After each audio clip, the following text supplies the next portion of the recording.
أحب الوفاء بشتى الصور، أحب الوفي الأمين الأغر.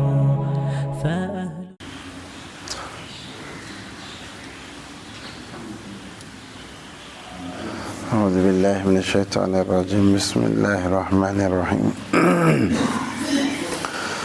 والذين آمنوا وعملوا الصالحات لندخلنهم في الصالحين ومن الناس من يقول آمنا بالله فإذا أوذي في الله جعل فتنة الناس كعذاب الله ولئن جاء نصر من ربك ليقولن إنا كنا معكم أوليس الله بأعلم ما في صدور العالمين وليعلمن الله الذين آمنوا وليعلمن المنافقين.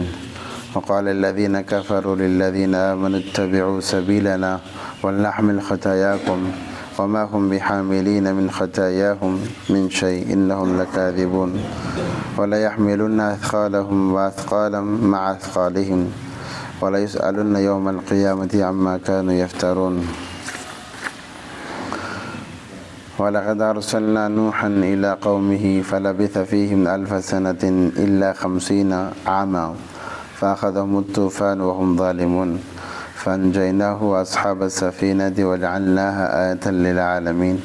وإبراهيم إذ قال لقومه اعبدوا الله واتقوه ذلكم خير لكم إن كنتم تعلمون إنما تعبدون من دون الله أوثانا وتخلقون إفكا إن الذين تعبدون من دون الله لا يملكون لكم رزقا فابتغوا عند الله الرزق واعبدوه واشكروا له إليه ترجعون. صدق اللہ العظیم.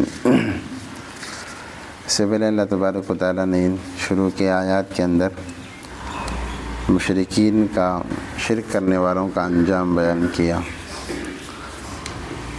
اور اس کے ساتھ ساتھ والدین کی اطاعت کا تذکرہ بھی ہوا. والدین کی ہر بات مانی جائے گی ماں باپ کی، مگر وہ شرک کرنے پر مجبور کریں تو پھر بات نہیں مانی جائے گی.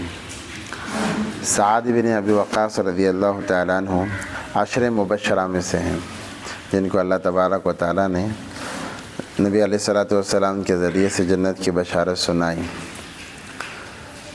اس کا شان نزول یہ ہے وَوَصَّيْنَا الْإِنسَانَ بِوَالِدَيْهِ حُسْنًا کا، کہ ان کی والدہ وہ بڑے اچھے گھرانے سے تھے، والد کا انتقال ہو چکا، والدہ تھیں. جب یہ مسلمان ہو گئے تو پھر والدہ کو پتہ چلا کہ میرا بیٹا ایمان میں داخل ہو گیا ہے. انہیں لوگوں نے عار دلائی کہ تیرا بیٹا باپ دادا کے دین کو چھوڑ کر دوسرے دین کو قبول کر لیا ہے، اور انہیں بہلایا پھسلایا اور کہا کہ تو اپنے بیٹے کو مجبور کر کے وہ دین اسلام کو چھوڑ کر آ جائے اور اپنے باپ دادا کے دین پر قائم رہیں. پھر والدہ نے بھوک ہڑتال شروع کر دی کہ بیٹا جب تک دین اسلام کو نہیں چھوڑے گا میں کھانا نہیں کھاؤں گی. الغرض بیٹھی رہی وہ، بلکہ باہر گلی میں جا کر بیٹھ گئی اور لیٹ گئی، دھوپ میں ٹھنڈ میں وہیں پہ رہتی. لوگ پوچھتے کہ تمہیں کیا ہو گیا؟ تو کہتی کہ میرے بیٹا میرا نافرمان بن گیا ہے، وہ ہمارے دین کو چھوڑ کر دوسرے دین میں داخل ہو گیا ہے. حضرت سعد بن ابی وقاص رضی اللہ تعالیٰ بڑے پریشان ہوئے کہ کیا کیا جائے، کیسے امی کو منایا جائے. جب بھی منانے کے لیے جاتے کہتے ہیں کہ تو دین اسلام کو چھوڑ دے میں کھانا کھا لوں گی.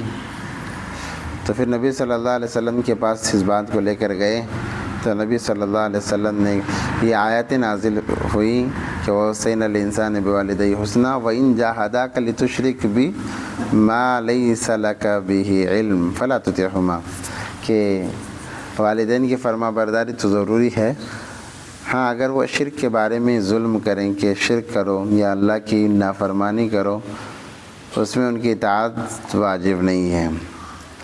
فرائض اور واجبات کو منع کریں تو پھر اس والدین کی اطاعت ضروری نہیں ہے، اس کے علاوہ ہر چیز میں ان کی اطاعت ہونی چاہیے. پھر اس کے بعد میں اللہ تبارک و تعالیٰ اگلی آیتوں میں ایمان والوں کا تذکرہ فرما رہے ہیں. والذین آمنوا وعملوا الصالحات لندخلنہم فی الصالحین، جو لوگ ایمان لاتے ہیں نیک اعمال کرتے ہیں، لندخلنہم ہم ضرور ان کو اچھے لوگوں میں شامل فرمائیں گے. اللہ کے جو نیک بندے ہیں، فرما بردار ہیں، ان کے ساتھ میں اللہ تبارک و تعالیٰ ان کا حشر فرمائیں گے۔ وَمِنَ النَّاسِ مَن يَقُولُ آمَنَّا بِاللَّهِ، اور اچھے لوگ کون ہیں؟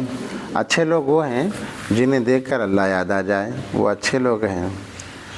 جیسے ابھی گزشتہ کل انتقال ہوا حضرت مولانا پیر ذوالفقار صاحب نقشبندی نور اللہ مرقدہ کا، بڑے اللہ والے انسان تھے۔ اللہ نے بہت کام لیا ان سے، اللہ نے دنیا میں گھمایا، اور جہاں بھی جاتے کئی لوگ ان کے ہاتھ پر اسلام قبول کرتے۔ محنتیں اللہ نے بہت محنت لی ان سے، اللہ کو پیارے ہو گئے۔ تو وہ ایسے انسان جب جو انہیں دیکھتا ایمان کی طرف آ جاتا، یہ علامت ہے اللہ کے نیک ہونے کی۔ ان کی کتاب ہے لاہور تا بخارا سمرقند، بہت بہترین کتاب ہے، اور سفر سے واپسی کے 30 سال کے بعد انہوں نے اس کتاب کو لکھا ہے، اور ایک ایک لفظ لکھا ہے، اس میں عجیب عجیب باتیں اس کے اندر ہیں کہ انسان جب پڑھتا ہے تو پھر دنگ رہ جاتا ہے کہ اللہ کے ایسے بھی بندے ہیں۔ تو اللہ کے نیک بندے وہ ہیں جنہیں دیکھ کر اللہ یاد آ جائے۔ وَمِنَ النَّاسِ مَن يَقُولُ آمَنَّا بِاللَّهِ فَإِذَا أُوذِيَ فِي اللَّهِ جَعَلَ فِتْنَةَ النَّاسِ كَعَذَابِ اللَّهِ، اور لوگوں میں سے جو لوگ کہتے ہیں آمنا باللہ، ہم ایمان لائے اللہ پر، فَإِذَا أُوذِيَ فِي اللَّهِ جَعَلَ فِتْنَةَ النَّاسِ كَعَذَابِ اللَّهِ، لوگ کہتے تو ہیں کہ ہم اللہ پر ایمان لاتے ہیں، اللہ کو مانتے ہیں، فَإِذَا أُوذِيَ فِي اللَّهِ، پھر جب انہیں اللہ آزماتے ہیں، جو یہ اللہ کے راستے میں ان کو ستایا جاتا ہے، فتنۃ الناس، تو یہ لوگ فتنے میں پڑ جاتے ہیں۔ جیسے کہ اللہ کا عذاب ہے تو کہتے ہیں کہ اللہ نے ہمیں عذاب دیا، یعنی یہ منافقین کی علامت ہے کہ جب سب کچھ معاملہ برابر چل رہا تھا تو پھر کوئی مسئلہ نہیں تھا، ذرے حالات آ گئے، آزمائے گئے تو کہتے ہیں کہ اللہ نے ہم پر عذاب بھیج دیا، اور اللہ سے کنارہ کش ہو جاتے ہیں۔ وَلَئِن جَاءَ نَصْرٌ مِّن رَّبِّكَ لَيَقُولُنَّ إِنَّا كُنَّا مَعَكُمْ، اور اگر تمہارے رب کی طرف سے کوئی مدد آئے تو اس وقت وہ ضرور کہتے ہیں کہ بے شک ہم تمہارے ساتھ ہیں۔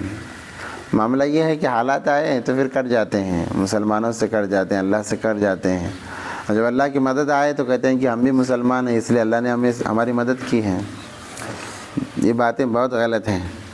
حالات میں بھی اللہ کو یاد کرنا ہے، پر خوشی میں بھی اللہ کو یاد کرنا ہے، ہر وقت میں اللہ کو یاد کرنا ہے۔ اسی لیے جب بندہ اللہ سے کوئی چیز مانگتا ہے، دعا کرتا ہے، تو جب دعا آسمان پہ جاتی ہے تو فرشتے کہتے ہیں بار بار مانگنے والوں کے متعلق کہ مانوس دعا ہے، یعنی ہمیشہ آتی رہتی ہیں، اس کو اوپر جانے دو۔ اور جب کوئی ایسا انسان جو کبھی دعا ہی نہیں کرتا وہ دعا کرتا ہے تو کہتے ہیں فرشتے کہ غیر مانوس دعا ہے، ذرا تحقیق کر کے بھیجو۔ اس لیے اللہ سے مانگتے رہے، ہر حال میں اللہ سے خوش ہونا چاہیے، یہ نہیں کہ پریشانی میں دور ہو گئے۔ آج کل بہت ایسے لوگ ہیں، پریشانی آتی ہے تو پھر اللہ کو چھوڑ دیتے ہیں، درگاہوں کے ادھر ادھر کے چکر لگاتے ہیں، باباؤں کے چکر لگاتے ہیں، بلکہ اللہ کو تو بھول ہی جاتے ہیں، عاملوں کے چکر لگاتے ہیں۔ اور جب کچھ آ جاتا ہے تو کہتے ہیں کہ ہم بھی مسلمان ہیں، اللہ نے ہماری مدد کی ہے۔ وَلَيْسَ اللَّهُ بِأَعْلَمَ بِمَا فِي صُدُورِ الْعَالَمِينَ، وَلَيْسَ اللَّهُ بِأَعْلَمَ، کہ اللہ نہیں جانتے، مَا فِي صُدُورِ الْعَالَمِينَ، جو کچھ دنیا والوں کے دلوں میں ہے اللہ جاننے والے ہیں۔ دلوں کے ہر بیت کو جاننے والی ذات اگر کوئی ہے تو اللہ تبارک و تعالیٰ کی ذات ہے۔ وَلَيَعْلَمَنَّ اللَّهُ الَّذِينَ آمَنُوا وَلَيَعْلَمَنَّ الْمُنَافِقِينَ، اللہ تبارک و تعالیٰ ضرور معلوم کرائیں گے الذین آمنوا، کون لوگ ایمان والے ہیں، وَلَيَعْلَمَنَّ الْمُنَافِقِينَ، اور کون لوگ منافق ہیں۔ منافق کسے کہتے ہیں؟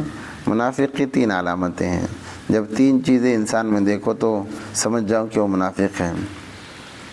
تکلم اذا کذب، جب بات کرے گا جھوٹ بولے گا، زبان کھولا تو جھوٹ، یہ منافق کی علامت ہے۔ اور امانت میں خیانت کرے گا، اگر کوئی امانت اس کے پاس رکھی جائے تو خیانت کرے گا، اسے کوئی احساس بھی نہیں ہوگا کہ میں امانت میں خیانت کر رہا ہوں۔ تو جب زبان کھولے جھوٹ بولنا، امانت رکھے خیانت کرنا، اور کچھ معاملہ بگڑ جائے گالی گلوچ کرنا، یہ منافقین کی علامت ہیں۔ دوسری حدیث میں اور بھی دوسری چیزیں ہیں۔ الغرض یہ علامتیں ہیں۔ پہلی دو علامتیں تو مسلم ہیں کہ جب بات کرے جھوٹ بولیں، زبان اور امانت میں خیانت کریں۔ اور منافقین کے لیے اللہ تبارک و تعالیٰ نے جحیم نامی جہنم کا ایک حصہ طے کر رکھا ہے۔ اللہ نے قرآن میں فرمایا ان المنافقین فی الدرک الاسفل من النار، یعنی قیامت کا جہنم کا وہ نچلا حصہ ہوگا جہاں اللہ منافقین کو ڈالیں گے۔ دین اسلام کو مشرکین سے جتنا نقصان نہیں پہنچا اس سے کہیں زیادہ منافقوں سے پہنچا ہے۔ منافق چونکہ اپنے ہوتے ہیں، لوگ اسے اپنے سمجھتے ہیں، تو مدینے کے اندر سب سے زیادہ منافقین عبداللہ ابن ابی ان کا سردار تھا۔ مسلمانوں کے ساتھ جاتے تو مسلمان بن جاتے، غیروں کے ساتھ جاتے تو غیر بن جاتے۔ اللہ نے قرآن میں شروع میں ان کا تذکرہ کیا ہے اور لمبی بحث ہوئی ہے اس پر۔ وَإِذَا قِيلَ لَهُمْ آمِنُوا كَمَا آمَنَ النَّاسُ قَالُوا أَنُؤْمِنُ كَمَا آمَنَ السُّفَهَاءُ، ان سے جب کہا جاتا ہے کہ ایمان لاؤ تو کہتے ہیں کہ ہم ویسے ایمان لائیں جیسے بیوقوف ایمان لاتے ہیں۔ مسلمانوں کے ساتھ ان کا رہنا اسی لیے ہے تاکہ وہ ان کے راز کی باتیں دوسروں تک پہنچائے۔ آج بھی ہیں مسلمانوں میں جو اپنے آپ کو جبے ٹوپی والے بتاتے ہیں، چہرے داڑھی والے بتاتے ہیں، مسلمانوں میں رہتے ہیں، ان کے راز لیتے ہیں اور جا کر غیروں میں ان رازوں کو بیچ دیتے ہیں۔ بولتے نہیں، بیچتے ہیں۔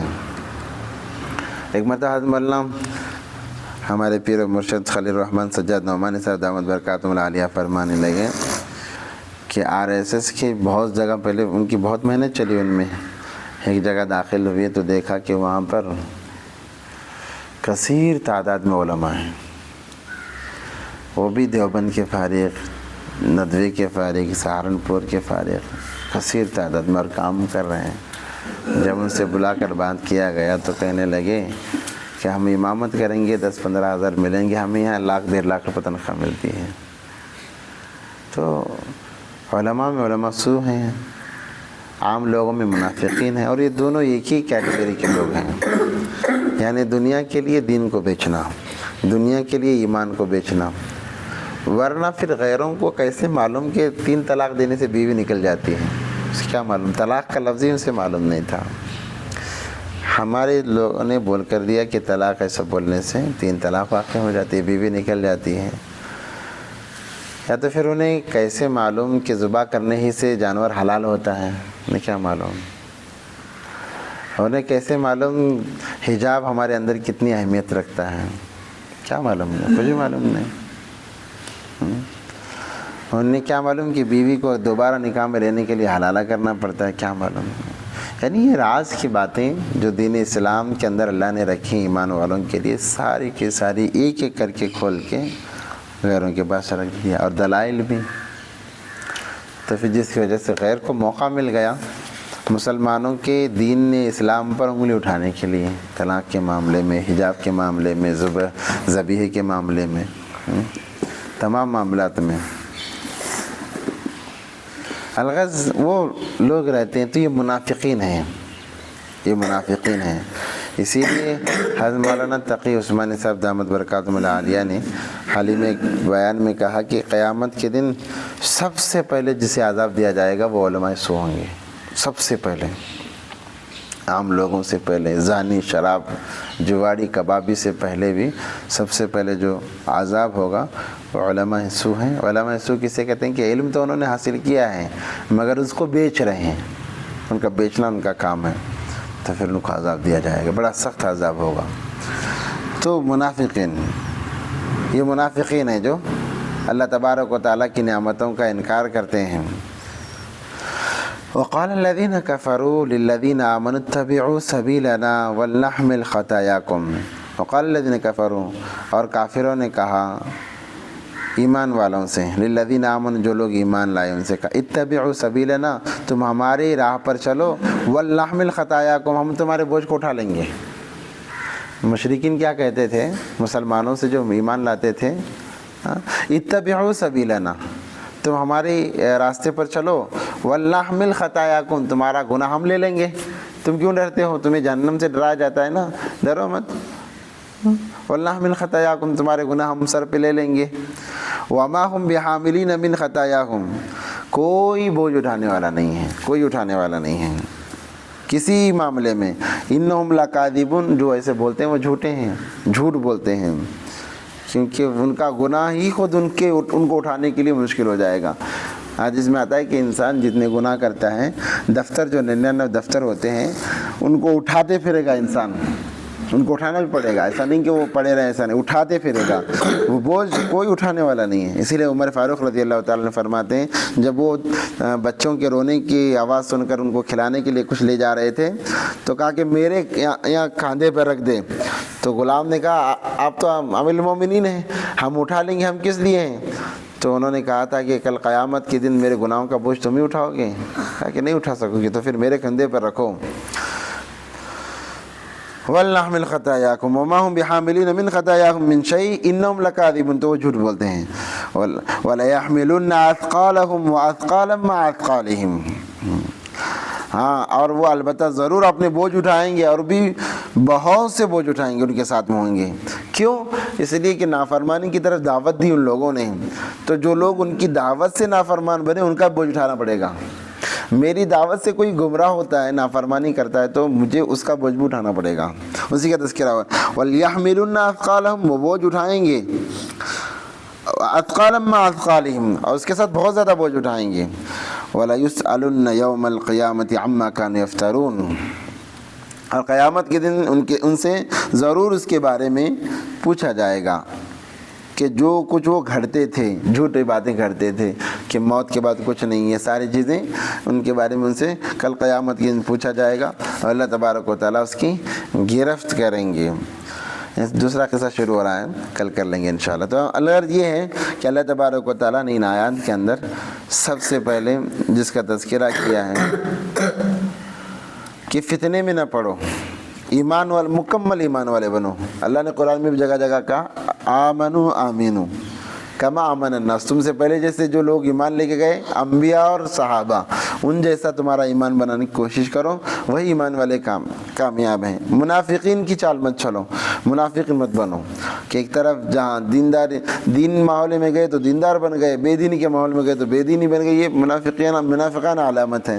اللہ منافقین سے سخت نفرت کرتے ہیں۔ اللہ ہم تمام کی حفاظت فرمائے۔ اللہ سے دعا ہے کہ اللہ عمل کی توفیق عطا فرمائے۔